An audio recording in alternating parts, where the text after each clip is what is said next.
Hi folks, welcome back. It's been a hot minute since I've listened to any Tori Amos, so we're back again today. Today's request comes in from one of my VIP patrons over on Patreon, Home Gnome. So thank you for the request for Tori Amos. I've done a few now. I've done Crucify, Winter, and there was something else as well. My mind's like a sieve at times. I can't remember what it was. Icicle? Yeah, I think it was Icicle.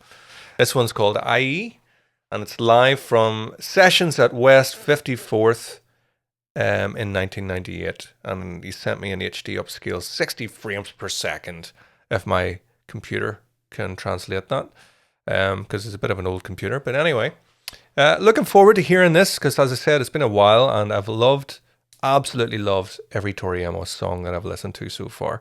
It's a bit of a weird one, because I've always known that I'll be back to Tori Amos, and part of what you guys seem to enjoy is the reaction as well as the analysis that I provide, and obviously if I go and do extracurricular listening with Tori's music, then I lose the reaction factor. But I mean, yeah, it's not all that, is it? Surely the analysis part is more interesting because it gives more commentary on what you're here for. But anyway, you're getting a reaction and an analysis today, so lucky you. And that's the format we're going to do. We're going to run right through, unless YouTube blocks it. We're going to run right through uninterrupted, and then I'm going to go back and talk about it. So if you've heard the song before, you can even skip that and go straight to the analysis part. Or if you've never heard it, then you've got the benefit of just sitting here. You don't have to go in somewhere else and listen to it first and come back. Yeah, just making it too easy for you. Anyway, so yeah, I think that's pretty much it. He has given me a tiny little bit of a blurb on it. He had chosen a different song from, I think, this same concert, but he changed his mind because he seemed to think that I maybe would prefer this or have more to talk about it. So anyway, so he's written that he says he loves the show from 1998 and recently found an upscaled version, which is the link I have. And the wiki says that this was Tori's first band tour, and she is joined by Steve Catton on guitar, Matt Chamberlain. Matt Chamberlain rings a bell. I've definitely heard his name being thrown around a bit before, so I'll probably recognize him when I see him on drums, and John Evans on bass. He did send me another link because he says the volume's a little low on this one, but hopefully it won't be a problem because the other one is, as he quotes, potato quality version visually. So yeah, we'll go with the nice looking one, and hopefully I will be able to, during the editing process, if the volume's a little low on it, I can boost that anyway, so should be fine. Right. If you guys enjoy what you watch, please do consider supporting me on Patreon. For a very little amount of money every month, you can get early access to these. If you're watching this on YouTube, there's definitely a delay since this has been made. It can be anywhere from a month to a year at this point, because I definitely have videos on Patreon that are over a year old, so you got a little bit of exclusivity there. And for anybody that wants to put in specific requests, that's the place to do it. You will get your requests in on Patreon.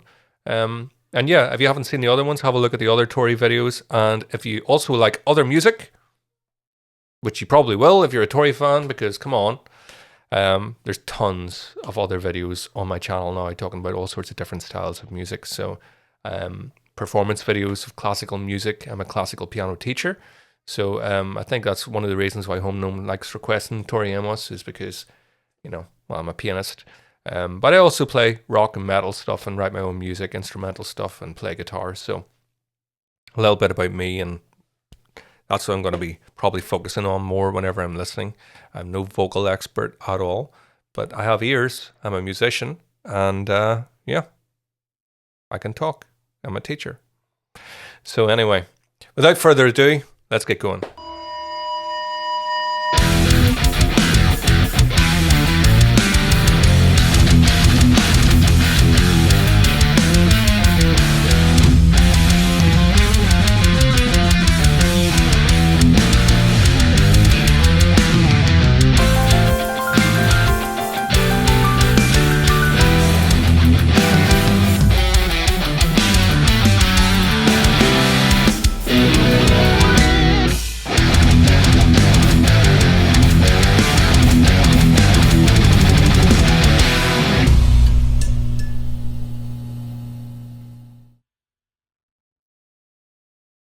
Go.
everybody. How's it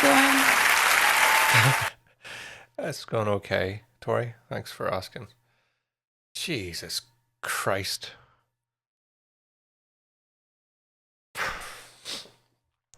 She is a goddess. A siren. And that band is shit hot. I remember. They're just the bassist, guitarist for the sort of ambient textures and things like that, and that groove from the drummer. Oh man. But she is just, she's from another world, another planet. Yeah. I don't tend to get so hyperbolic whenever I'm talking, do I? But Tori, my goodness, Tori, there are not enough superlatives to describe you. I moved. I grooved. And I still have chills. I have residual chills in my ankles and my knees. Just absolutely gorgeous. Yeah, I don't even know where to start. It's nice to see her. It's just very different from what I've seen so far. With the additional keyboard and using the sampling and stuff that she's doing there. So I really love that. And this is dating back to 98. So, everybody these days that has a laptop, they're sampling stuff and it's old hat. But back in those days, not so much. That probably would have been quite a bit of a pioneering thing to be using samples in real time, sampling your own vocals and triggering them back through the piano, Because, 98 was, I can't even do the math now. What's that? 26 years ago. That's yeah. Yeah, and there was like I'm not sure what the keyboard is. A little bit tricky, even though they're saying this is the upscaled version. The video quality is still not all that, and the audio quality is a little bit poor. But you could see it didn't detract from my enjoyment. I noticed it, but yeah, it still moved me. So even with all that, it still got the message through. So don't worry about that. But because of that, I couldn't tell exactly what keyboard she was using for that. I may recognize it from that time if I've seen a close-up of it. But anyway, there was like a Mellotron strings kind of sound as well. Very sort of Abbey Road, Strawberry Fields, the start of that in the Beatles song. Very same sort of tonal quality there, like very much like a Mellotron at the start that I liked. The drummer moving between the sort of sticking on the the rim shots on the snare. I don't know if you can see my drums from here, but using the rims and the actual sort of center, very dynamic. Grooving out on the crash cymbal like a true rock god. Definitely heavy moments in this. No distorted. Well, there was distorted guitar, but no real big chuggy metal riffs or anything like that. But you could definitely feel the weight, the heaviness. Don't let people make you believe that heavy metal is the only type of music that's heavy. Classical music can be heavy. Any sort of music can be heavy if it's got that weight and it makes you definitely had heaviness going on there. But ethereal and dreamlike and everything in between. And yes. I haven't talked about this in a long time, but we're ticking boxes here. Check. Superb. Where do we start? Well, we'll start again at the beginning. I'll run it through again and maybe break it up a little bit. Do some pausing. Do some analysis. Use that loosely. I'll probably do more gushing than analysis, but anyway. It's been a while since this seat has been dripping. So, it's good for the leather, isn't it? Right, let's move on. Please consider taking a moment to check out my other channel, JW Soundworks, where you will find unique cover song performances,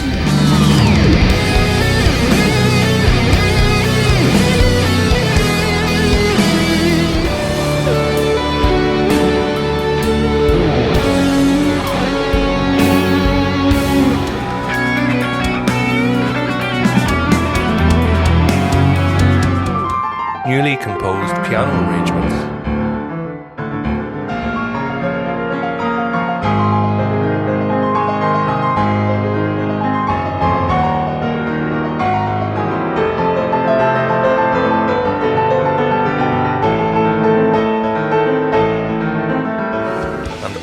my self-composed original music.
That's just such a vibe, isn't it? Really? Not a bit of wonder she's got the moves on the piano. I mean, I think I would be probably gyrating a little bit on that. Where's the background percussion coming from? Can't really tell in the way this video's shot. Is the guitarist got some sort of percussion? For anybody that's maybe seen the full concert, you'll know whether there's additional percussion on stage or whatever, but I can definitely hear sort of what sound like sort of maybe congas or bongos or something. Congo? That's a Nile River. Congo Nile. Getting mixed up. This is what happens. Need more coffee, folks. That's my excuse for everything. But yeah, I mean, you can see also the drummer using the brushes at the start, very much a sort of, brushes are mainly used in sort of jazz music. But, even that decision to use the brushes is telling you everything. I said about the drummer like a rock god, and then, he's using the drums really, really dynamically. It's not just sticks and we go beat. Got the brushes because this start of the song is sort of more gentle, and it adds sort of more gentle kind of tone quality to the sound. And then the sticks came out later on with the side stick, and then we were on to full crash cymbal sort of grooves. So very dynamic. Those slides on the bass, boom, boom, boom, boom, beautiful, really, really groovy. Yeah. So let's push on. Double stops and chords on the bass too.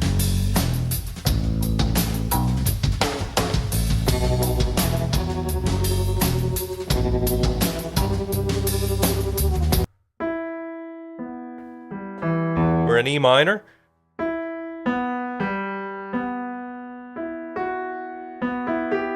Those notes that are coming through on the guitar, it's using what you call like a tremolo effect, where you get it's sort of well, you can obviously hear it. It's got like a stuttering kind of sound. It doesn't actually do it with a volume control. It's a fact, but it's got that sort of. Let's see. Well, it's not even on. So let's see. So the way you get that sort of like you can sort of mock it with that volume swell effect, but he's obviously using an effects pedal to achieve that. You hear it a lot in sort of like it's used a lot in sort of surf music and sort of like Western sort of things. I feel like Western films, you kind of get that. Anyway, it's an effect used a lot. But these dance moves, and also there was a lot of this going on around the abdomen. I didn't catch the lyrics. Is there some sort of stuff about pregnancy in here? I'm not sure. But I'm really loving this sort of performance art. I mean, she's dancing, but it feels like performance art. Let's get pretentious. That's all right. We're amongst friends here. It's fine. But yeah, I really love it.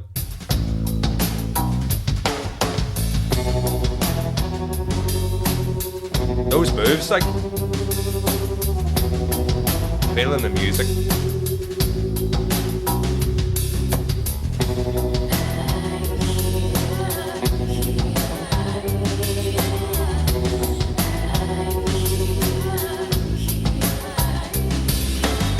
Oh yes, I was saying about the key, so that's sort of move. I maybe didn't explore that fully. What's that sort of?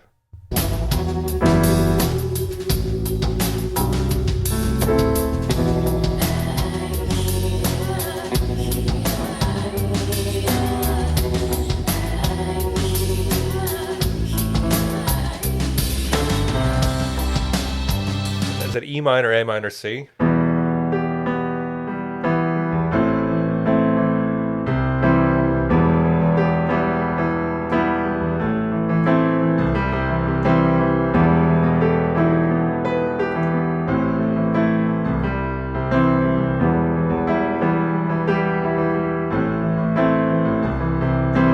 I think that's what's happening there. Change now. It's a D chord.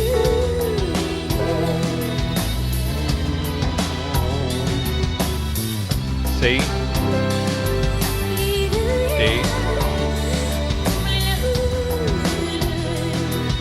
Beautiful vocal texture, you know. So musical textures with the vocals, you know. There could be lyrics in there that I'm not maybe picking out, but it sounds sort of more like sort of vocal oohing and ahhing, you know. But she knows how to do it without it sounding cheesy. It sounds fantastic. It sounds sort of so ambient and atmospheric.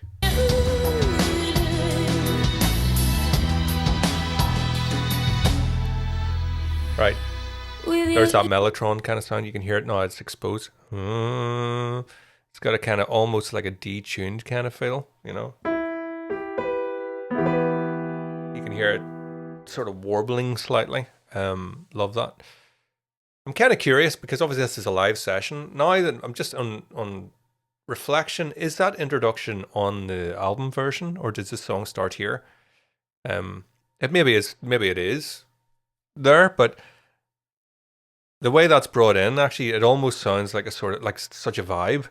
It sounds like it could be just a live performance thing. It's not actually part of the song, because it's very jammy, you know, like a jam.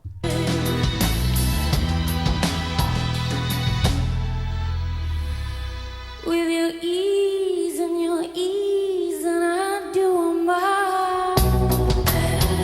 There's that tremolo effect.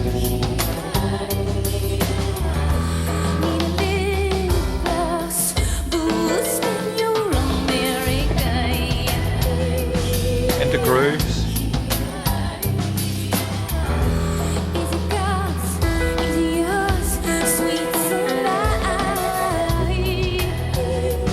You see how it seems to be moving back and forth from that real sort of groove. Reminds me a little bit of Portishead stuff from that album Dummy, which probably would have been around this sort of time actually.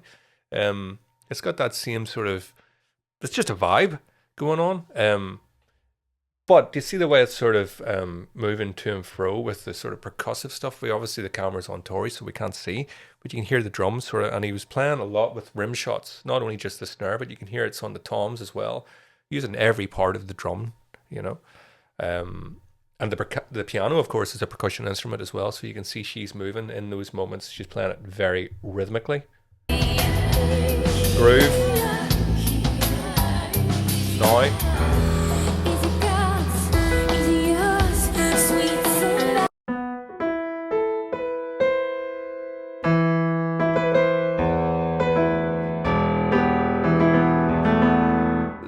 You know, it's interspersed, kind of. The beat is there. 3, 4.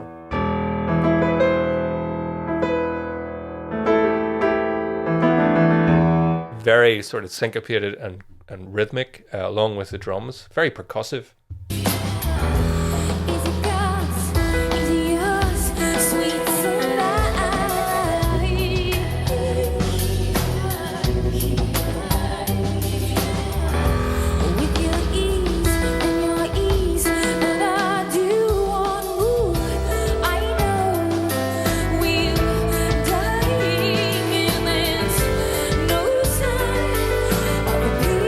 Chord there, that's heartbreaking. Yeah, I knew it was the B. That's maybe a 7th in there. It could be a B9 because it's got that. It lends it like a sort of Latin American kind of vibe. Where we do get those chord sequences a lot in Latin American music, where we get this.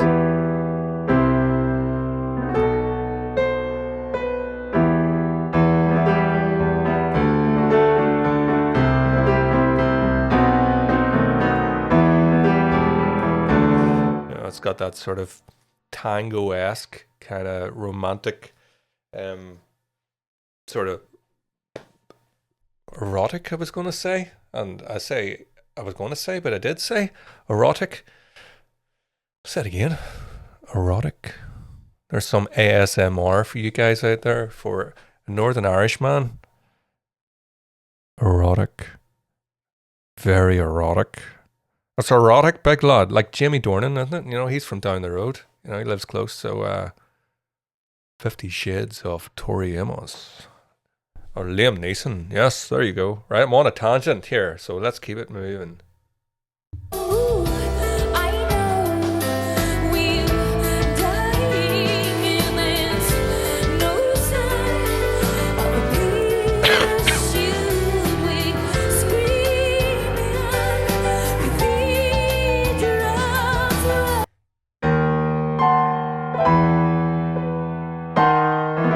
We're getting those lovely clashing notes. So that's the raised seventh in the E harmonic minor scale. There's that D sharp. You're hearing that pushing. Also, she's harmonizing that. So using clashing notes. So tension, release, tension, release. A lot in classical music, and obviously Tori had classical training. I had classical training, so I'm obviously very acutely aware of this kind of stuff. But I love how she's using elements of like those kind of classical things in her original music. It's just beautiful. It's very dramatic, very melodramatic and emotional and emo, dare I say, which I love.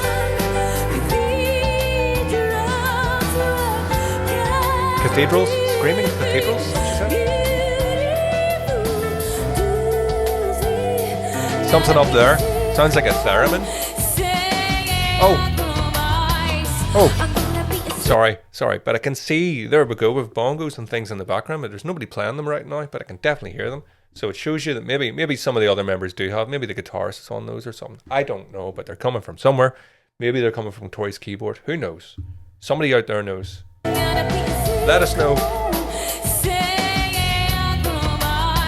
Right, so.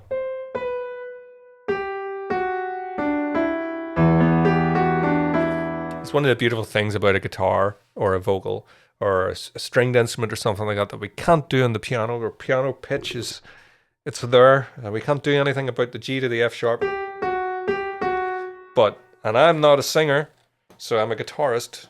I play lead guitar a lot in my own music. Well, all of my own music I play my guitar, but I do some session work as a lead guitarist as well. And I'll let you into a little secret for anybody who doesn't know, but lead guitarists are all, you know, aspiring singers. That's why we play the guitar. To be able to do that. Because you can't do that on a piano, you know. As a vocalist can do that all day. That sort of portamento glide, you know. You remember the piano? You can still make the piano most expressive. And I'm predominantly a pianist and will have nothing said bad about the piano. But come on.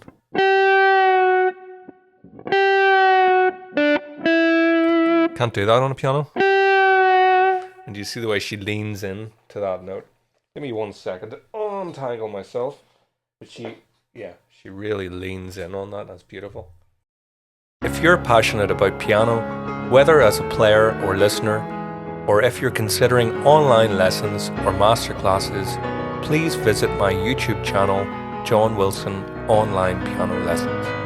There you'll discover a wealth of piano performances with many more to come. Based on demand, I'll also be introducing video tutorials for piano pieces. Thank you.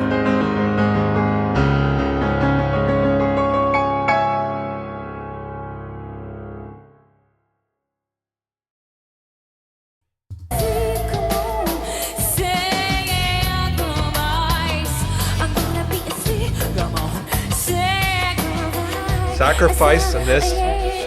Something dark here, yeah?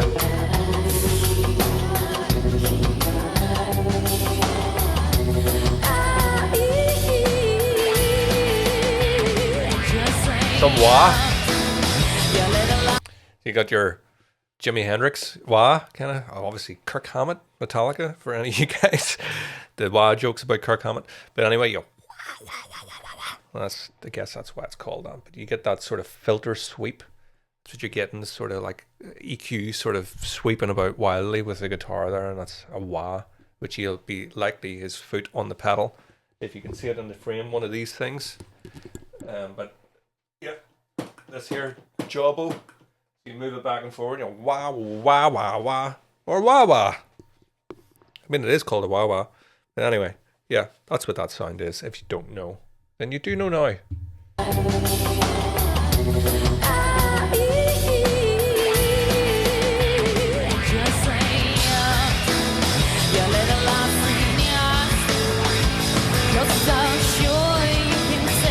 That's heavy.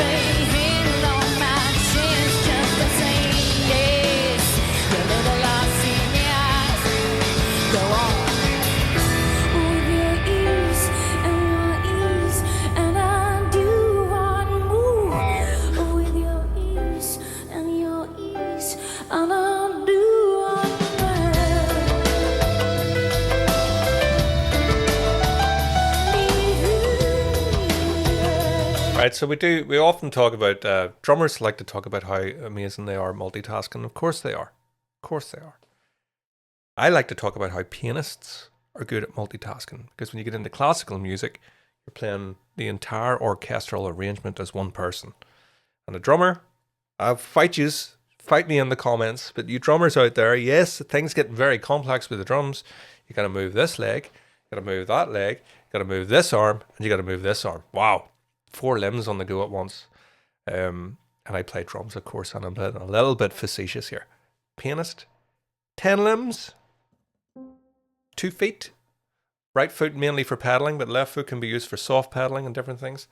Tori, hand on this keyboard, hand on that keyboard. Multitasking and singing and performing. I rest my case. Also, I love the beautiful sort of melody that she's bringing out. It's not typical that you would use your left hand to bring out that. That alone should tell anybody about the classical training that's going on, because a regular sort of songwriter, their left hand's not going to be ready to do that kind of stuff. You know, whereas singer-songwriters, for the most part, oh my goodness, how many people have I offended in this video? Hopefully you guys can take a joke. So many singer-songwriters will, you know, their chops won't be there. And maybe get a lot of this in the singing, you know, not a whole lot. She's bringing out with expression in her left hand. You know, she's playing here and singing at the same time. You know, that's definitely classical training that's gone into that. There are some classical piano pieces that have been written with a left hand melody, and obviously there's studies and different things along there to sort of help that, because a lot of the time, you know, your melody is in the middle and up, and so the left hand is usually the accompaniment. But occasionally you do get that where it's the other way around, or the left hand can be part of a duet. So you've got a melody on the right hand, melody on the left.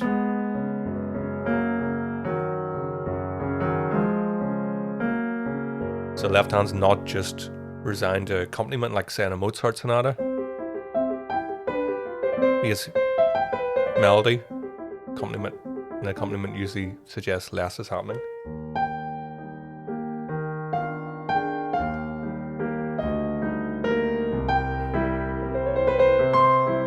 All right hand, but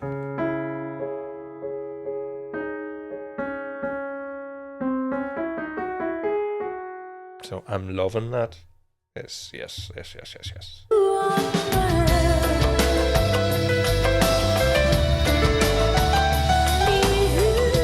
And the chords with the right. Singing and looking beautiful.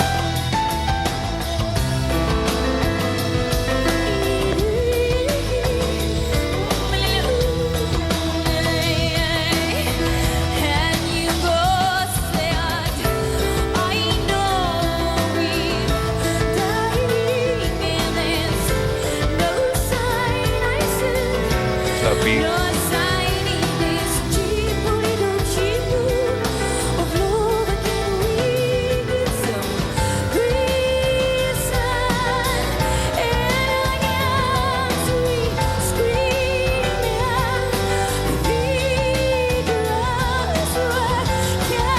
See how much she sort of holds on this sort of tense.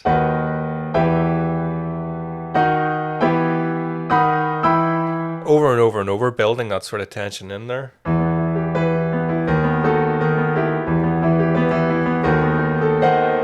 These chords are beautiful. It's a diminished feel in that, isn't it, really?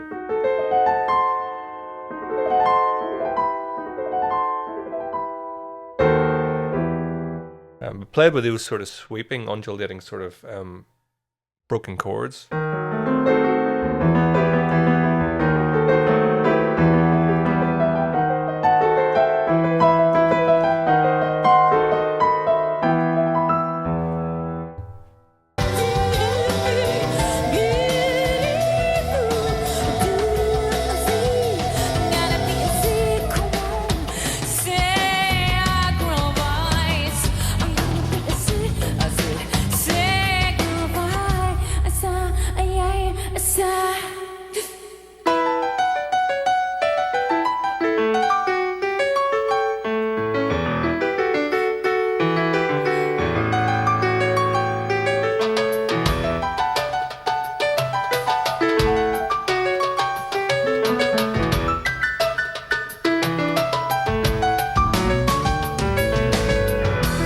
Really groovy.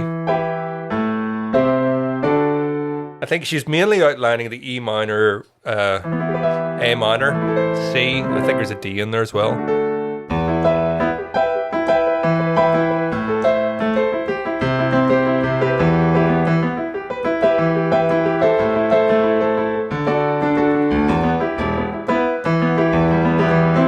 I'm trying to improvise it, so it's a bit shit. But yeah, I'm just trying to do like a pastiche on it there, like.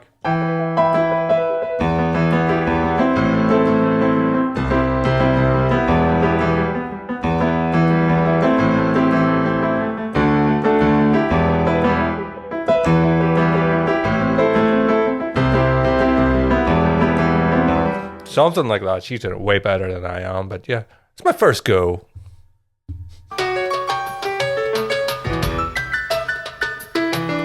Some of those weird.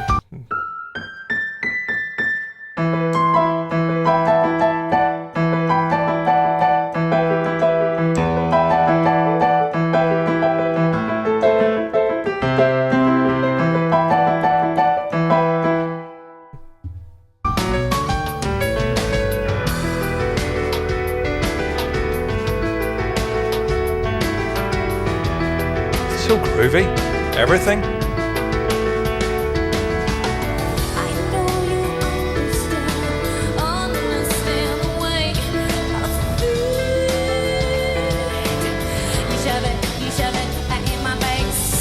Just feels it. The little movements.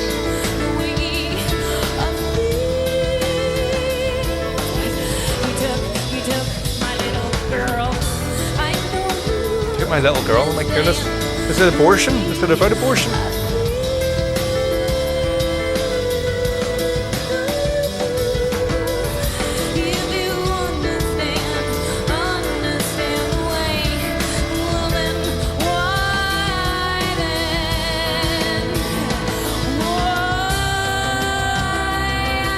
The eyes.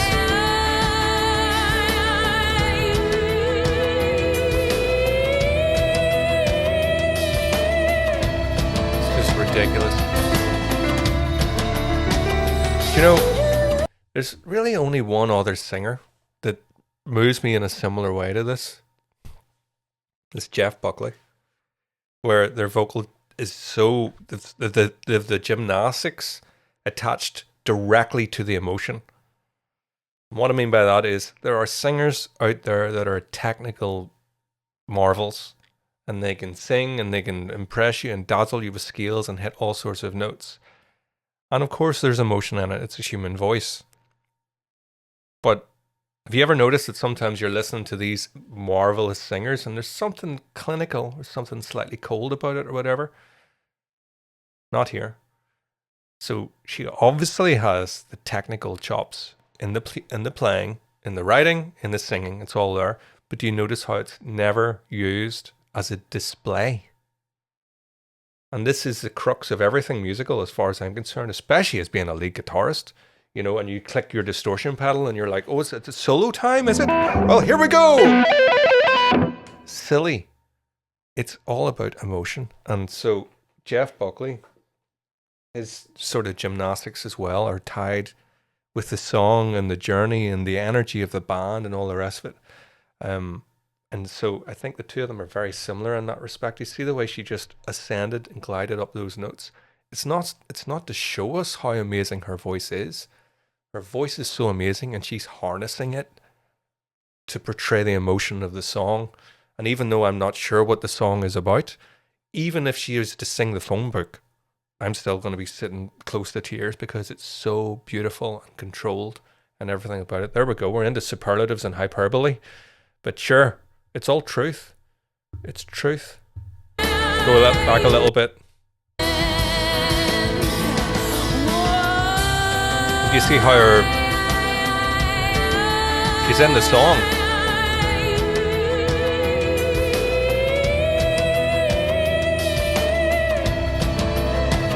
Pure emotion.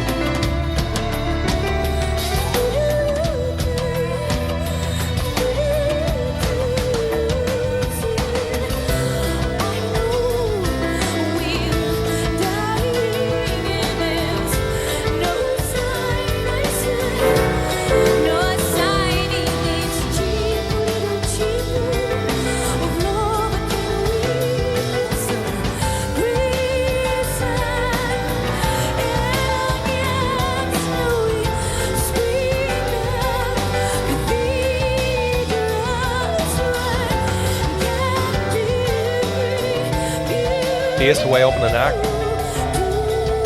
bringing the energy down a wee bit.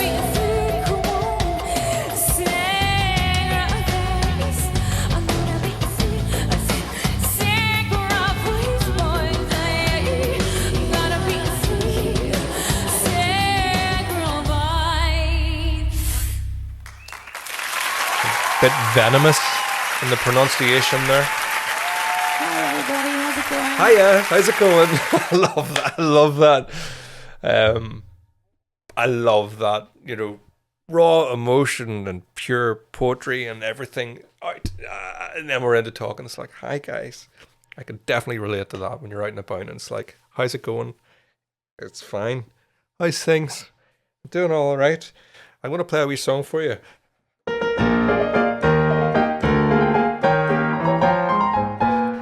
Back to this. Hi. Love it. Right, guys. I don't know what sort of state I'm in now, but I'm going to be leaving now anyway. So thanks for watching this. Thanks for requesting this. This gives me the juju that I need. I'm happy. Love it. Love you, Tori. Love you, Tori. I love Tori Amos. Did I tell you guys I missed Tori Amos live because I had to move house? This is a new house. We moved in on the exact same day that she was playing in the city close to us, Belfast in Northern Ireland. I had my ticket. I was going to go. And then we moved in on that day. And when we got to the new house, the people moving from here had not evacuated the house. All their shit was here. In this very room, the guy's bed, I had to take his bed apart. And because we needed to get all that stuff out to get them out, because we were actually going to Japan the next day, it meant I missed Tori Amos. So you can imagine I'm sitting taking this. He was a lovely little old man. Listen, like, no harm to him. But for fuck's sake, like, Tori Amos was like 10 miles from me down the road singing, and I'm sitting taking some fucker's bed apart. He was a nice man. Maybe I'll get to see her another time. Anyway, guys, sorry for the swearing. That's just me. Yeah. I hope you enjoyed this, and see you all next time. If you do enjoy what I'm doing and you want to help support me, Bandcamp's your best bet. Go to Bandcamp because you can buy that for the same price of the coffee and you're getting all my music. You know, so thank you very much to everybody that is helping support the channel that way. It means a lot.